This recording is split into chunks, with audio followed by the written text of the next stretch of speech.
Hello students, we had studied in the previous class we had studied about the Indian handicraft industries के बारे में हम लोगों ने पढ़ा था और क्या क्या उसकी causes थे उसके डिके होने के, वो हमने reasons पढ़े थे। आज हम पढ़ेंगे इंफ्रास्ट्रक्चर किस तरीके का था on the eve of independence. तो infrastructure refers to all those facilities and services which serves as basic foundation for growth and development of any country. It means कि इंफ्रास्ट्रक्चर क्या चीजें होती हैं, ये उन चीजों के जैसे उसमें गुड्स एंड सर्विसेज आती हैं जो कि बेसिक फाउंडेशन प्रोवाइड करती हैं। किसके लिए ये करती हैं? डेवलपमेंट ऑफ एनी कंट्री, मतलब कि ग्रोथ और डेवलपमेंट के लिए इंफ्रास्ट्रक्चर का, किसी भी कंट्री की ग्रोथ और डेवलपमेंट के लिए किसी भी कंट्री के इंफ्रास्ट्रक्चर का बहुत अच्छा होना, मजबूत होना बहुत जरूरी होता है। तो ये इंफ्रास्ट्रक्चर होते क्या हैं, ये इनके जो एग्जांपल्स हैं वो क्या होते हैं, जैसे transport and communication, banking and insurance. उसी तरीके से उस समय जो इंफ्रास्ट्रक्चर था इंडिया का, उसमें क्या क्या चीजें थी? आपकी रेलवेज था, रेलवे का इंट्रोडक्शन हुआ था, ब्रिटिशर्स ने रेलवे को इंट्रोड्यूस किया था। रोड्स एंड ट्रांसपोर्टेशन, यानी कि रोड्स बनाई थी, जिससे कि जो रीजंस हैं इनके कि क्यों रोड्स बनाई थी, तो रोड्स इसलिए बनाई थी कि जिससे कि उनका सामान जो था, जो इंग्लैंड से आ रहा था बना हुआ फाइनल गुड्स थे, वो एक जगह से दूसरी जगह पे पहुंच सके। कम्युनिकेशन किस लिए? तो उन्होंने टेलीग्राफ वगैरह को इंट्रोड्यूस किया था, पोस्ट एंड टेलीग्राफ को इंट्रोड्यूस किया था, जिससे कि वो अपने कोई भी ऑर्डर या लॉ वगैरह जो है वो उसको मेंटेन कर सकें।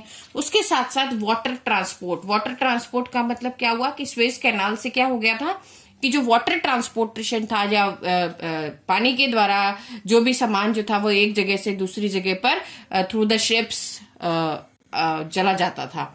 ठीक है, तो इंफ्रास्ट्रक्चर कंडीशन के बारे में पढ़ेंगे। सबसे पहले जो हमारा मेन पॉइंट है, जो कि बोर्ड के हिसाब से भी आपका बहुत इंपॉर्टेंट है, कि रेलवे की कंडीशन किस तरीके से थी। तो under the British rule railway were introduced in 1850। ये आप जरूर याद रखेंगे, किसके लिए? क्योंकि एमसीक्यू के लिए बहुत जरूरी है। 1850 and the first railway train was started between Bombay to Thane. Bombay to Thane का मतलब हो गया आज के समय का मुंबई टू थाने।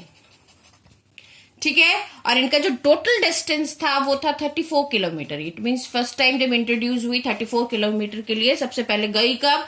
1850 में इंट्रोड्यूस हुई है। और सबसे पहले ट्रेन कब चली? तो मुंबई टू थाने चली। कब चली? तो ये चली 1853 में। At the time of independence, the total railway length were 50,100 kilometre. यानी कि जब हमारी कंट्री आजाद हुई 1947 में, तब तक हमारा जो था 15,100 किलोमीटर तक का टोटल रेलवे का ट्रैक जो था, वो टोटल रेलवे का जो डिस्टेंस था वो कवर करने लगी थी। Out of which India got 39,300 kilometre and the rest of went to the Pakistan. जब हमारा देश आजाद हुआ तो हमें कितना रेलवे ट्रैक मिला? केवल 39,300 किलोमीटर का हमारे पास रहा। बाकी आप इसमें से माइनस कर लीजिए, तो जो भी था वो पाकिस्तान में चला गया आफ्टर डिवीजन। अच्छा, रेलवे का डेवलपमेंट क्या, किससे फायदा क्या हुआ कि इंडस्ट्रियल डेवलपमेंट बहुत ज्यादा हुआ। Industrial development in India was promoted by railway. For example, the growth of cotton textile mills in Mumbai and the jute mills in Kolkata and tea garden in Assam and Bengal could become possible only due to the development of railway. क्या हो गया कि जगह तो अलग अलग जगह थी, जूट भी आसानी से आने लग गया, जूट कॉटन भी, रॉ मटेरियल भी आसानी से आने लग गया, चाय के बगानों से चाय भी आने लग गई। तो ये सब क्या हुआ, किसके कारण पॉसिबल हुआ? केवल रेलवे के इंट्रोड्यूस होने के कारण पॉसिबल हुआ। सेकेंड क्या है? Railway enable people to move from one region to another region. ठीक है, तो क्या हुआ, एक जगह से दूसरी जगह में भी जाने में इससे क्या हुआ, लेबर्स भी आसानी से कहीं पे भी जॉब मिल रहा है, कहीं पे भी, जैसे जो बंगाल के जो इंटीरियर एरियाज के होंगे वो कोलकाता में आकर के या असम में जाकर के जॉब करने के लिए भी आसानी से उनको इजीली लेबर्स भी मिलने लगे। It encouraged commercialisation of Indian agriculture. Accordingly, Indian farmers started growing cash crop rather than the food crop for subsistence only. However, commercialization of Indian agriculture adversely affect the self-sufficiencies of village economy. इसके साथ साथ क्या हुआ, जब उनको ये समझ में आने लगा कि अब हम अपने सामान को जो है वो भेज सकते हैं through the railway transportation facilities हमें अवेलेबल है, तो पहले हम क्या करते थे, हम सब्सिस्टेंस फार्मिंग करते थे। इट मीन्स केवल हम सेल्फ कंजम्पशन के लिए फार्मिंग करते थे। अब क्या हो गया, रेलवे के इंट्रोड्यूस होने के साथ लोगों ने सेल्फ कंजम्पशन के साथ साथ क्या करना शुरू कर दिया, कमर्शियल क्रॉप्स को भी ग्रो करना स्टार्ट कर दिया। With the development of railway, the volume of India's foreign trade expanded substantially. However, the composition of India's foreign trade was of colonial nature, which included export of raw material and import of finished goods only. So it is only served colonial interest. लेकिन सबसे main चीज क्या थी कि railway को introduce क्यों किया था ब्रिटिशर्स ने, केवल अपने इंटरेस्ट के लिए इंट्रोड्यूस किया था। वो इंटरेस्ट आपको मैं पहले भी बता चुकी हूँ, एक ही इंटरेस्ट था कि रॉ मटेरियल इजीली अवेलेबल हो जाए और उनकी मार्केट्स, क्या हुआ, रेलवे के इंट्रोड्यूस होने से उनको मार्केट जो था उनका एक्सपेंड हो गया, उसका साइज जो था वो बढ़ गया। क्योंकि पहले क्या था, रेलवे नहीं था तो सामान उनको एक ही जगह पे बेचना पड़ता था। अब रेलवे आ गया तो उन्होंने अपना क्या करा, उसको फैला लिया। नेक्स्ट आता है आपका roads. Although roads were built to serve the colonial interest in India, the British government could not develop much roads due to shortage of funds. There was an acute shortage of all-weather roads. The state of roads in India in 1951 में क्या क्या थी, केवल national highways, अगर आप count करें national highways जो थे वो 22 किलोमीटर तक ही बने थे। ये आप नोट कर लीजिएगा।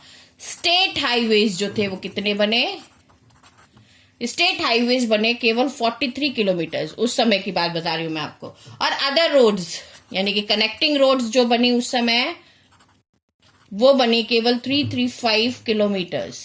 यानी कि टोटल जो डिस्टेंस कवर किया रोड ट्रांसपोर्ट का वो केवल 400 किलोमीटर्स का जो था वो उस समय का रोड ट्रांसपोर्ट यानी रोड फैसिलिटीज, जो रोड कनेक्टिंग रोड्स जो थी वो बनी थी। इसके बाद आता है नेक्स्ट पॉइंट हमारा कम्युनिकेशन। जितने ज्यादा आप इंडियन डेवलपमेंट में डाटाज इंट्रोड्यूस करेंगे उतने ज्यादा आपको मार्क्स मिलने के चांसेस है। नेक्स्ट आता है आपका communication. Post and telegraphs were the most popular means of communication. The introduction of the expensive system of electric telegraphs in India served the purpose of maintaining law and order. The postal services, despite serving a useful public purpose, मतलब क्या हुआ कि communication में उन्होंने electric telegraph करा। उसका क्या कारण था, उसका ये था कि ब्रिटिशर्स को अपना कम्युनिकेशन करना पड़ता था बाहर अपनी कंट्रियों से, तो उसके लिए उन्होंने इलेक्ट्रिक टेलीग्राफ को इंट्रोड्यूस किया। साथ ही साथ पोस्टल सर्विसेज अवेलेबल कराई इंडिया में, जिससे कि उनके जो जितने भी इन्होंने वहां पे सेंटर्स बना रखे थे उनसे उनको कोई भी कम्युनिकेशन करना हो तो थ्रू द पोस्टल सर्विसेज वो अपना काम चला सकते थे। नेक्स्ट आता है आपका water and transport. The British government in India also took some initiative for the development of water transport, but the development was most unsatisfactory. It means Suez canal के अलावा और कोई भी वाटर ट्रांसपोर्ट उनका जो था वो कोई भी इतना ज्यादा सक्सेसफुल नहीं हुआ। Thank you.